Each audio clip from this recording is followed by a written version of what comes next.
Hello குட்டீஸ், மறுபடியுமா இந்த சில்ட்ரன் ஸ்பெஷல்ல உங்களை சந்திக்கிறதுல எனக்கு ரொம்ப ஹாப்பியா இருக்கு. என்ன குட்டீஸ், இப்பதான் ஸ்கூல் ஆரம்பிச்ச மாதிரி இருந்ததுல அதுக்குள்ள குவார்டர்லி எக்ஸாமே வரப்போகுது.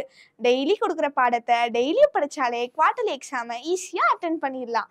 ஓகே குட்டீஸ், இந்த வாரத்துக்குரிய கதைக்குள்ள போலாமா? ஒரு கிராமத்துல ஒரு விவசாயி தன்னுடைய தோட்டத்துல வேலை பார்த்து ரொம்ப டயர்டாகி ரொம்ப தாகம் எடுத்ததுனால பக்கத்துல ஒரு ஆறுல இருந்து தண்ணி எடுத்து குடிச்சாராம்.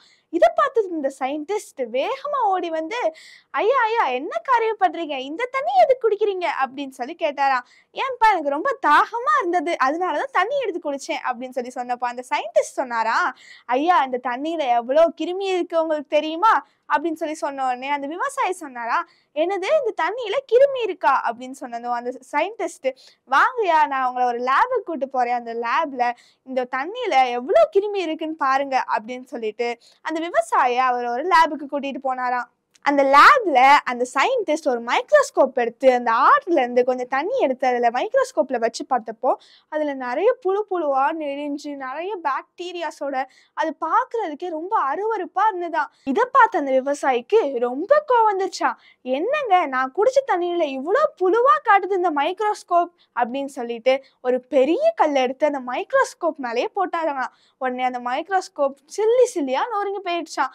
இதை பார்த்த அந்த சயின்டிஸ்ட், இந்த மைக்ரோஸ்கோப் வேல்யூ எவ்வளவு தெரியுமா உங்களுக்கு அப்படின்னு சொல்லி சொன்னப்போ அந்த விவசாயி ரொம்ப கோவத்தோட, அப்புறம் என்னங்க, நான் குடிச்ச தண்ணியில இவ்வளவு கிருமியா காட்டுது அப்படின்னு சொல்லி சொன்னாங்களாம். உடனே அந்த சயின்டிஸ்ட் இந்த விவசாயியோட அறியாமையும் அந்த மைக்ரோஸ்கோப் பத்தின வேல்யூவும் தெரியாததுனால இந்த சயின்டிஸ்ட் அந்த விவசாயிக்கு, ஐயா, இந்த மைக்ரோஸ்கோப் தண்ணியில என்ன இருக்குதோ அதை மட்டும் தான் இது காட்டும், தண்ணியில என்ன இருக்கோ அதை ஜூம் பண்ணி பாக்குறதுக்காக தான் இந்த மைக்ரோஸ்கோப் யூஸ் பண்ணப்படுது அப்படின்னு சொல்லி அந்த மைக்ரோஸ்கோப் பத்தி அந்த விவசாயிக்கு தெளிவா புரிய வச்சாராம். இந்த தண்ணியை நீங்க குடிச்சீங்கன்னா இதுல நிறைய ஜெர்ம்ஸ் இருக்கறனால உங்களுக்கு நிறைய வியாதி வர வாய்ப்பு இருக்கு அப்படின்னு சொல்லி அந்த சயின்டிஸ்ட் விவசாயிக்கு எடுத்து சொல்லிக்கிறதுக்கு அப்புறம் தான் அந்த விவசாயிக்கு புரிந்ததான். என்ன குட்டீஸ், அந்த மைக்ரோஸ்கோப் பத்தின நல்ல பாடத்தை அந்த சயின்டிஸ்ட் சொல்லி கொடுத்துட்டார்ல, எப்படி அந்த தண்ணியில இருக்க பாக்டீரியாஸ் எல்லாம் அந்த மைக்ரோஸ்கோப்பா கண்டுபிடிச்சிச்சோ அதே போலதான் நம்ம வாழ்க்கையில இருக்க பாவங்கள் எல்லாம் கண்டுபிடிச்சு தர ஒரு கண்ணாடி தான் பைபிள். அந்த பைபிளை நம்ம டெய்லியும் ரீட் பண்ணி டெய்லியும் ஒரு வசனம் மனப்பாடம் பண்ணணும்னா பாவம் என்ற கொடிய நோயிலிருந்து நமக்கு விடுதலை கிடைக்கும். வேத வசனம் தான் நம்ம பாவத்தை நமக்கு உணர்த்தி நம்ம நல்ல வழியில நடக்க வைக்கிற உண்மையான கண்ணாடி. ஏசு கிறிஸ்துவின் ரத்தம் சகல பாவங்களையும் நீக்கி நம்மை சுத்திகரிக்கும்னு பைபிள்ல போட்டிருக்கு.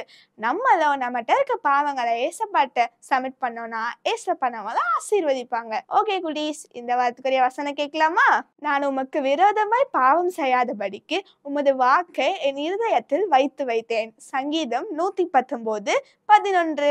ஓகே குட்டீஸ், இந்த வாரத்துக்குரிய பாட்டு கேட்கலாம். ஆத்துல போய் முங்கி முங்கி குளிச்சேன், அழுக்கு போயிடுச்சு, என் பாவம் போகவில்லை, சோப்பு சீயக்கா தேய்ச்சி தேய்ச்சி குளிச்சேன், சோப்பு கரைஞ்சிருச்சு, என் பாவம் கரையவில்லை, சிலுவையில் இயேசு சிந்தின ரத்தம் என் பாவத்தை கழுவிடுச்சு, என்ன பரிசுத்தமாக்கிடுச்சு, சிலுவையில் இயேசு சிந்தின ரத்தம் என் பாவத்தை கழுவிடுச்சு, என்ன பரிசுத்தமாக்கிடுச்சு. ஓகே குட்டீஸ், இந்த பாட்டுக்கான ஆக்ஷன் கத்துக்கலாமா?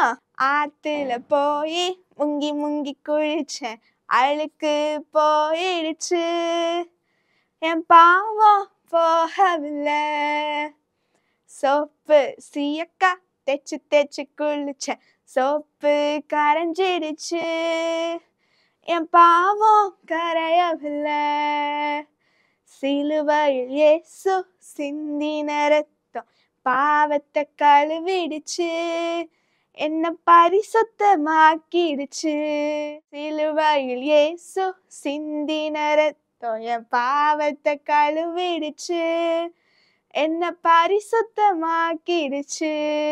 ஓகே குட்டீஸ், இந்த வாரத்துக்குரிய பாட்டு, கதை, வசனம் எல்லாமே உங்களுக்கு ரொம்ப யூஸ்ஃபுல்லா இருக்கும்னு நினைக்கிறேன். நெக்ஸ்ட் டைம் மீட் பண்ணலாம். பாய்.